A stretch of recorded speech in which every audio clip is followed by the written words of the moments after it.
अयोध्या में रामलला की प्राण प्रतिष्ठा को लेकर सुरक्षा व्यवस्था को बढ़ा दिया गया है।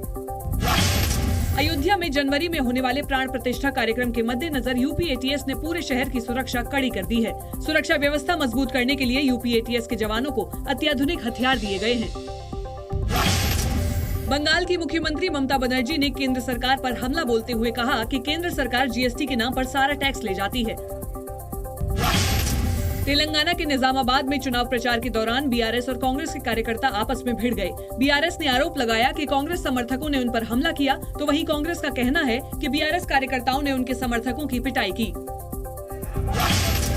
राजस्थान के भीलवाड़ा में बीजेपी कार्यकर्ताओं और निर्दलीय प्रत्याशी अशोक कोठारी के समर्थकों के बीच राजनीतिक बहस ने खूनी संघर्ष का रूप ले लिया।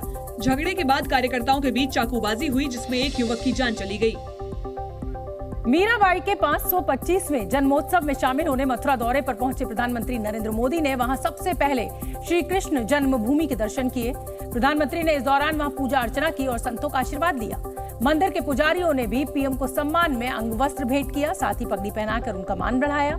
इस मौके पर मुख्यमंत्री योगी आदित्यनाथ भी प्रधानमंत्री के साथ मौजूद थे।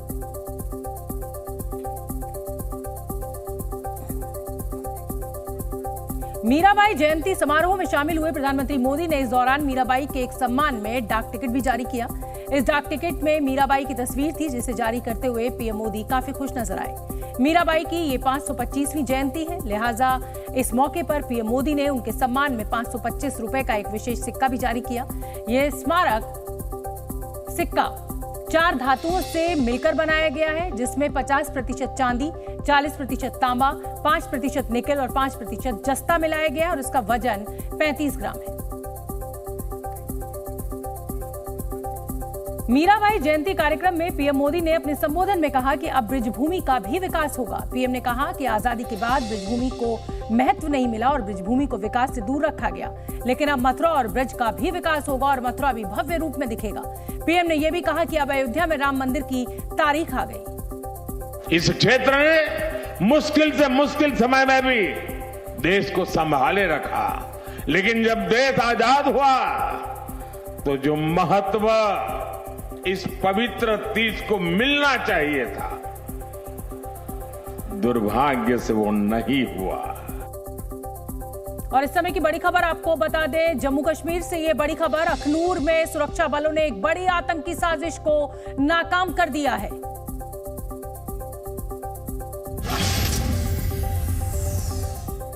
जम्मू कश्मीर के अखनूर में सुरक्षा बलों ने ड्रोन के जरिए गिराए गए हथियारों को बरामद किया है। बॉक्स में रखे हथियारों में 9 ग्रेनेड, एक पिस्टल और एक आईईडी शामिल है। ये हथियार किसने किसको भेजे थे, इसकी जांच की जा रही है। दिल्ली एनसीआर में आईजीएल यानी इंद्रप्रस्थ गैस लिमिटेड ने सीएनजी की कीमतों में 1 रुपए प्रति किलोग्राम का इजाफा किया है। अब दिल्ली में सीएनजी की नई कीमत 75 रुपए 59 पैसे प्रति किलोग्राम हो गई है, जबकि नोएडा में सीएनजी की कीमत 81 रुपए 20 पैसे प्रति किलो हो गई है। तमिलनाडु में भारी बारिश के चलते लोगों को कई समस्याओं का सामना करना पड़ रहा है। भारी बारिश की वजह से 8 जिलों के सभी सरकारी और निजी स्कूलों में छुट्टियां घोषित कर दी गई हैं। यूपी के इटावा में सब्जी मंडी में भीषण आग लगने से कई दुकानें जलकर राख हो गईं। दमकल की गाड़ियों ने मौके पर पहुंचकर कड़ी मशक्कत के बाद आग पर काबू पाया।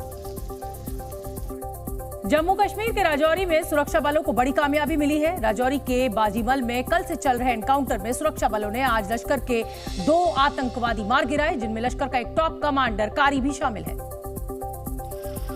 जो राजौरी के कंडी और डांगरी में हुए आतंकी हमलों का मास्टरमाइंड था। जम्मू कश्मीर के राजौरी के बाजीमल इलाके में कल सुरक्षा बल और आतंकियों के बीच मुठभेड़ शुरू हुई और आज लश्कर-ए-तैयबा के 2 आतंकियों को मार गिराया गया। मारे गए आतंकियों में लश्कर का टॉप कमांडर कारी शामिल है। आतंकियों का एक वीडियो भी सामने आया है, जिसमें मारे गए दोनों आतंकी आम लोगों को डराते धमकाते दिख रहे हैं। इलाके में इनकी मौजूदगी की जानकारी मिलते ही सुरक्षा बलों ने सर्च ऑपरेशन शुरू किया और दोनों आतंकियों को ढेर कर दिया गया। क्वेरी पिछले 1 साल से लगातार राजौरी और पुंछ में हुए आतंकी हमले में लगातार शामिल था और उसकी कोशिश यही थी कि जम्मू कश्मीर में किसी बड़े आतंकी हमले करवाकर यहाँ पर दहशत फैलाई जा सके।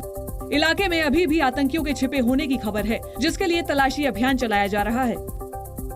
राजौरी में सुरक्षा बलों को आज बड़ी कामयाबी मिली है। सुरक्षा बलों ने जम्मू कश्मीर में हुए कंडी और डांगरी हमले का बदला पूरा कर लिया। राजौरी में चल रहे एनकाउंटर में आज जिन 2 आतंकवादियों को मारा गया वो लश्कर के आतंकी थे, जिनमें एक लश्कर-ए-तैयबा का टॉप कमांडर कारी भी शामिल है। कारी पिछले 1 साल से अपने साथियों के साथ राजौरी और पुंछ में एक्टिव था। कारी एक ट्रेंड आतंकी था जिसे ISI ने अफगानिस्तान और पाकिस्तान में ट्रेनिंग दी थी और उसके बाद कारी को राजौरी और पुंछ में आतंकी हमले और दहशत फैलाने की जिम्मेदारी दी गई थी। लश्कर का कमांडर कारी IED स्पेशलिस्ट था और गुफाओं में छिपकर काम करने वाला ट्रेंड स्नाइपर भी था। लश्कर के कमांडर कारी को कंडी और डांगरी हमलों का मास्टरमाइंड भी बताया जाता है। जम्मू कश्मीर के कंडी में हुए आतंकी हमले में 5 जवान शहीद हुए थे, जबकि डांगरी में आतंकवादियों की ताबड़तोड़ फायरिंग में 7 मासूम लोग मारे गए थे। जम्मू कश्मीर के राजौरी में बाजीमल इलाके में जब आतंकवादियों के छिपे होने की खबर सुरक्षा बलों को मिली तो पूरे इलाके की घेरेबंदी कर दी गई। आतंकवादियों ने अपने आप को घिरता देख फायरिंग शुरू कर दी और कल दोपहर से शुरू हुआ ये एनकाउंटर आज भी जारी है। सेना और सुरक्षा बल बाजीमल इलाके में चप्पे चप्पे पर मुस्तैद हैं और घेरेबंदी कर तलाशी की जा रही है। इस दौरान लोगों को घरों में रहने को कहा गया है और राजौरी के गुलाबगढ़ के जंगलों में ये मुठभेड़ चल रही है। अभी भी इस इलाके में रुक रुक कर फायरिंग हो रही है। उम्मीद है कि क्वेरी के और 2 साथी जो इस इलाके में छुपे बैठे हैं उन्हें ढेर कर दिया जाएगा। पहाड़ी इलाका होने के साथ साथ यहाँ छोटी छोटी गुफाएं भी मौजूद हैं, जिनमें छिपकर हमलों को अंजाम देना आतंकियों के लिए और भी आसान हो जाता है। राजौरी में कल से चल रहे एंटी टेरर ऑपरेशन में भारी गोलीबारी हो रही है। इस ऑपरेशन में अभी तक 5 जवान शहीद हो चुके हैं, जिनमें 2 अफसर भी शामिल हैं। जो राजौरी में चल रहे सर्च ऑपरेशन में शामिल थे। राजौरी एनकाउंटर में जान गंवाने वालों में एक 9 पैरा रेजिमेंट के कैप्टन शुभम गुप्ता भी शामिल थे, जिनकी शहादत की खबर मिलते ही परिवार वालों का बुरा हाल हो गया। शहीद हो गया मेरा बेटा। जिस पिता ने गर्व के साथ बेटे को फौज में भेजा, उसकी शहादत का सुन कलेजा फटा जा रहा है, लेकिन जुबान से सिर्फ यही निकल रहा है कि बेटे पर गर्व है। वो जो करना चाहता था उसने किया, सर्वोच्च बलिदान देकर।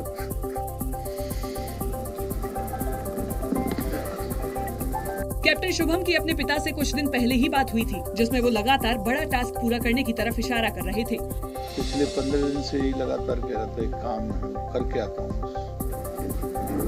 एक काम रह गया उसे करके आता। 25 तारीख के बाद कैप्टन शुभम छुट्टी पर आने वाले थे, लेकिन किसे पता था कि इस बार परिवार का साहसी बेटा नहीं बल्कि उसकी शहादत की खबर आएगी।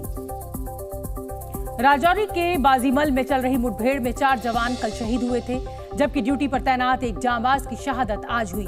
वीरगति को प्राप्त होने वालों में बेंगलुरु के कैप्टन MV प्रांजल भी शामिल हैं। जो 63 राष्ट्रीय राइफल्स में कैप्टन थे, कैप्टन प्रांजल की शहादत की खबर जैसे ही उनके घर वालों को मिली, वहां सन्नाटा पसर गया। 28 साल के कैप्टन MV प्रांजल अपने माँ बाप के इकलौते बेटे थे और 2 साल पहले कश्मीर जाने से पहले ही उनकी शादी हुई थी। राजौरी में शहीद हुए जवानों में एक हवलदार अब्दुल मजीद भी हैं, जो पुंछ के ही रहने वाले थे। शहादत से कुछ घंटों पहले ही पत्नी सगीरा भी से उनकी बात हुई थी, लेकिन ये वादा नहीं हुआ था कि वो अब कभी लौट कर नहीं आएंगे। पत्नी के रुंधे हुए गले से निकलती आवाज में अब भी फक्र का भारीपन है। वो तो दिल ही जानता है, क्या कहना है वो दिल जानता है। चलो मैं फख्र करती हूँ, देश के लिए जान दिए। उत्तराखंड के नैनीताल के रहने वाले जवान संजय बिष्ट ने भी आतंकियों से लोहा लेते हुए सर्वोच्च बलिदान दिया। शहीद का परिवार बेटे को खोने के गम में है, लेकिन गर्व उससे ज्यादा है। चीन और पाकिस्तान जैसे पड़ोसियों की हर चुनौती का मुंह तोड़ जवाब देने के लिए भारतीय वायुसेना अपने बेड़े को चाक चौबंद बनाने में जुटी है। इस कड़ी में अब भारत 5वीं पीढ़ी के फाइटर जेट्स बनाने जा रहा है। सूत्रों के मुताबिक भारत रूस के साथ मिलकर उसके सबसे ताकतवर सुखोई 57 फाइटर जेट्स का भारत में ही उत्पादन करेगा। 5वीं पीढ़ी के फाइटर जेट्स रडार की पकड़ में नहीं आते और पलक झपकते दुश्मन के इलाके में घुसकर तबाही मचा सकते हैं। रूस के सुखोई 57 के अलावा अमेरिका के F-35 और F-22 और चीन का चेंगडू 20 5वीं पीढ़ी के सबसे शक्तिशाली फाइटर जेट्स हैं।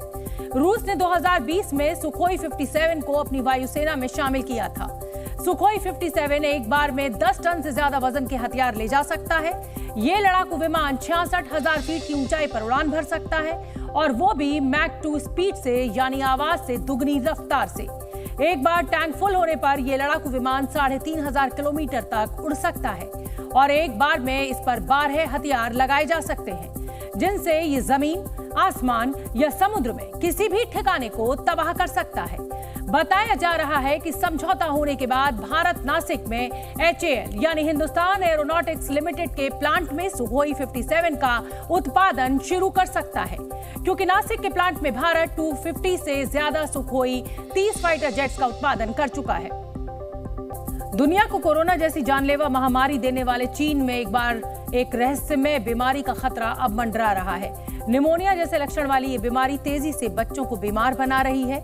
जानकारी के मुताबिक इस रहस्यमय बीमारी का शिकार हुए बच्चों में तेज बुखार, खांसी और सांस लेने में दिक्कत जैसे लक्षण दिख रहे हैं। चीन में बीजिंग और लियाओनिंग के अस्पताल इस बीमारी की चपेट में आने वाले बच्चों से भर गए हैं।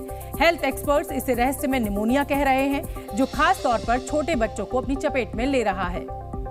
अस्पताल में बच्चों की बढ़ती संख्या को देख चीन सरकार के हाथ पैर फूल गए हैं। हालात पर काबू पाने के लिए प्रशासन ने प्रभावित इलाकों में स्कूल बंद रखने के लिए कहा है। WHO यानी वर्ल्ड हेल्थ ऑर्गेनाइजेशन ने चीन सरकार से इस रहस्यमय बीमारी से जुड़ी जानकारियां साझा करने के लिए कहा है। एक्सपर्ट्स का यह भी कहना है कि अगर ये रहस्यमय बीमारी ऐसे ही बढ़ती रही तो जल्दी महामारी में बदल सकती है।